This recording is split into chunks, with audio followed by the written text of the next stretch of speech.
Halo teman lulus, saya Khairul Umam. Kali ini saya akan menemani dan membahas soal PPPK manajerial sesuai dengan FR. Nah, kalian penasaran seperti apa? Simak video kita belajar ini sampai habis ya. Teman lulus, sekarang kita coba membahas untuk nomor 1 ya. Soal nomor 1. Kita lihat dulu. Soalnya ini, bagaimana Anda menyikapinya? Nah, setelah kita melihat soalnya, sekarang kita baca secara keseluruhan.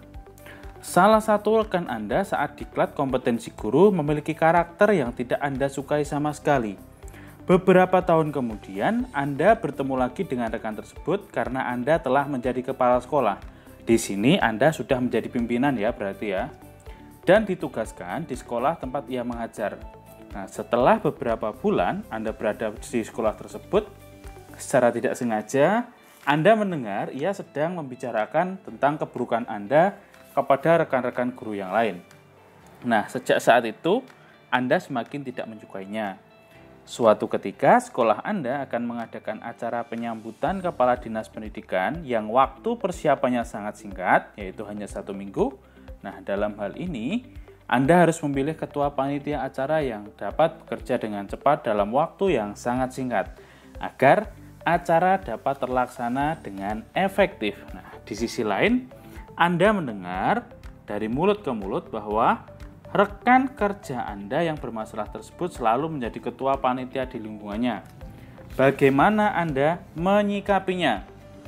Ingat, di sini kita sebagai kepala sekolah ya. Karena sebagai kepala sekolah, maka kita harus bertindak secara bijaksana. Oke, kita lihat opsinya ya. Untuk opsi A, ini kurang tepat. Mengapa? Mengapa kurang tepat? Karena di sini hanya dari rekan kerja yang memiliki hubungan baik dengan Anda. Nah, ini kurang tepat karena di sini Anda sebagai kepala sekolah. Kita lihat opsi B. Memilih rekan kerja tersebut sebagai ketua panitia jika tidak ada lagi yang dapat diandalkan. Nah, bukan seperti itu ya. Untuk cara memilih seorang ketua panitia, itu memang harus dipertimbangkan secara matang. Kita lihat opsi yang D. Di sini juga ada jika keadaan benar-benar mendesak dan tidak dapat tertangani. Ini juga kurang pas untuk memilih seorang ketua. Dan yang E, di sini yang tidak pas adalah meskipun kompetensinya kurang, asalkan memiliki hubungan baik dengan Anda. Seorang ketua panitia itu diharuskan memiliki kompetensi dan pengalaman yang bagus. Jadi di sini jawabannya adalah yang C. Mengapa yang C? Karena kita sebagai atasan itu harus dapat memiliki kematangan emosi yang berimbas pada kedewasaan dalam berpikir maupun melakukan keputusan secara rasional. Jadi yang tepat ini adalah yang C. Memilih rekan kerja tersebut sebagai ketua panitia sesuai dengan kompetensi dan pengalaman yang dimilikinya. Kita lanjut untuk soal yang kedua. Nah, langsung kita baca bersama-sama. Setelah pagelaran malam prakarya selesai, Anita dan teman-teman mengadakan syukuran atas terselenggaranya acara di rumah Bu Sali selaku wali kelas mereka. Pertemuan tersebut sekaligus menjadi ajang bertukar pikiran, pengalaman, dan pendapat selama proses malam pagelaran yang disebut malam prakarya. Bu Rindi selaku wali kelas pun menerima semua pendapat dari para siswa yang akan digunakan untuk pengembangan kegiatan rutin tahunan malam prakarya selanjutnya. Berdasarkan ilustrasi kegiatan yang dilakukan pada model pembelajaran berbasis proyek tersebut, maka guru dan peserta didik telah sampai pada tahapan yaitu titik-titik. Nah, kita lihat di sini. Kata kuncinya di sini atas terselenggaranya acara, berarti acaranya sudah selesai.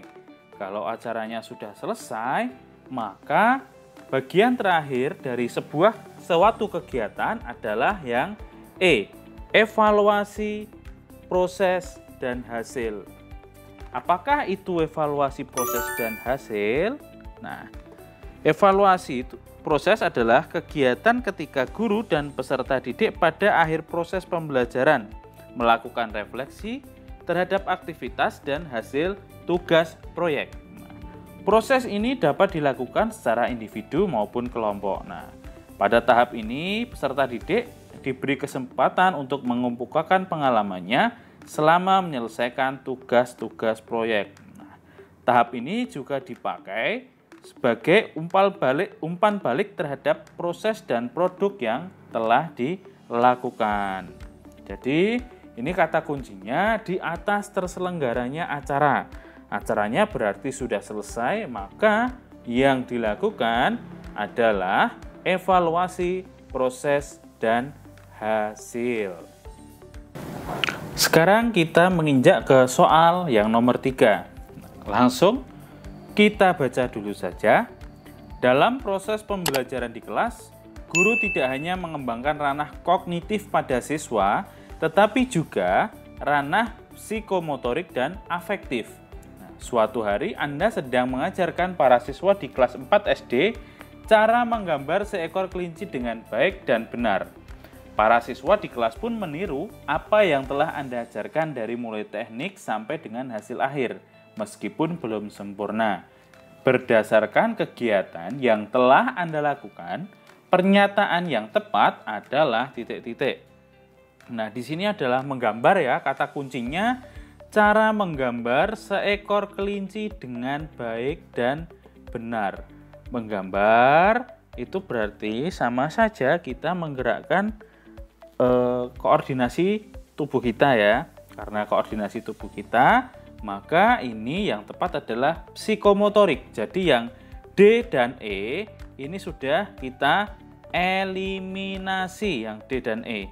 Nah, sekarang kita telaah lagi untuk yang A, B, dan C. Nah, di sini siswa hanya meniru apa yang Anda ajarkan. Meniru apa yang telah Anda ajarkan. Karena aspek meniru itu adalah masuk ke P1, berarti jawaban yang tepat adalah yang A. Jawaban yang tepat adalah yang A. Karena P1 itu adalah tingkat yang paling sederhana. Jadi tingkat yang paling sederhana adalah meniru. Teman lulus, sekarang kita masuk ke soal yang nomor 4. Istilah level kognitif sudah dikenal sejak lama pada dunia pendidikan karena tercantum juga dalam kisi-kisi ujian nasional dan UASBN. Level kognitif merupakan tingkat kemampuan peserta didik secara individual maupun kelompok yang dijabarkan dalam dimensi proses kognitif. Nah, pada pernyataan di bawah ini, yang tepat menggambarkan level yang kedua dan C3 dalam tujuan pembelajaran dengan materi, perbandingan senilai dan berbalik nilai, yaitu titik-titik. Kita ingat kembali, di perspektif level kognitif yang didasarkan pada teori Benjamin S. Bloom, ada 3, yaitu yang level yang pertama, menghafal atau mengingat masuk ke dalam C1 dan memahami masuk ke dalam C2. Level yang kedua, mengaplikasikan atau implementasi itu masuk ke dalam C3. Level yang ketiga, analisis masuk C4, evaluasi masuk C5 dan membuat atau mencipta masuk ke dalam C6. Nah, pertanyaannya di sini adalah level 2C3. Karena level 2C3 tadi adalah mengaplikasikan atau implementasi, kita lihat dulu dari opsi yang ada yang mengaplikasikan atau mengimplementasi. Kita lihat yang A, di sini memahami. Memahami masuk C2. Kemudian dapat yang B, menghafal. Menghafal masuk ke dalam C1. Kemudian menjelaskan tentang konsep. Menjelaskan tentang konsep berarti sama saja dengan memahami ya. Ini masuk ke dalam C1. Kemudian Yuri dapat membandingkan. Ini masuk ke dalam C2 karena sudah memahami. Nah, kalau yang D dapat menyelesaikan soal cerita menggunakan konsep perbandingan, berarti Salva di sini dapat mengimplementasikan atau mengaplikasikan konsep ini ke dalam penyelesaian soal cerita. Jadi, untuk yang nomor 4 jawabannya adalah yang D. Kita masuk ke soal yang kelima. Anda adalah seorang guru matematika di sebuah sekolah dasar yang sedang menerapkan materi penyajian data melalui diagram. Setelah menerangkan materi, Anda kemudian menguji pemahaman siswa dengan memanggil salah satu siswa secara acak untuk ke depan kelas, membaca informasi yang disajikan dalam suatu diagram garis dan diagram batang. Siswa yang dipanggil, sebut saja bernama Kunto, dapat membaca informasi dengan tepat pada diagram yang disediakan. Dengan demikian, tujuan Anda sebagai guru agar siswa dapat memahami materi penyajian data melalui diagram yang tepat sudah tercapai. Maka, pernyataan berikut ini yang tepat adalah kata kuncinya di dapat membaca informasi dengan tepat pada diagram yang disediakan.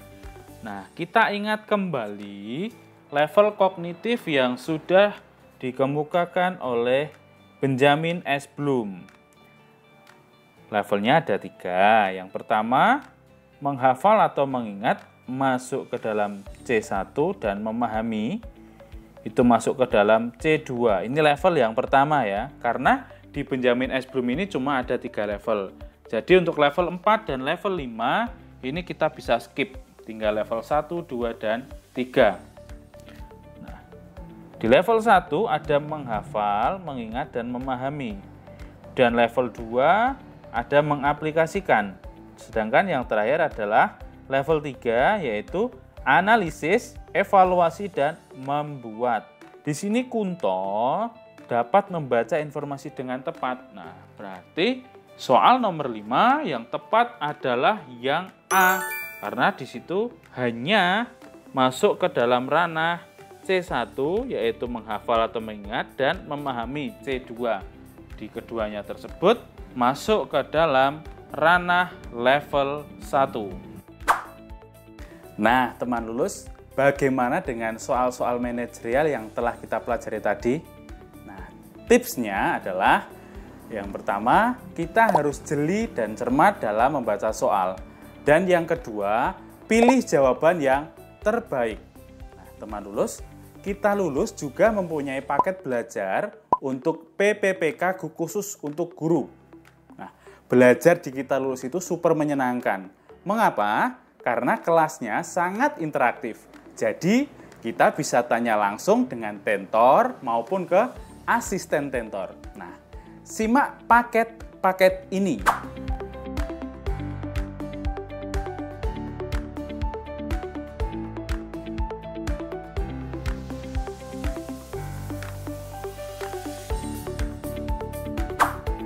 Segera klik link di bawah ini jika teman lulus tertarik untuk bergabung.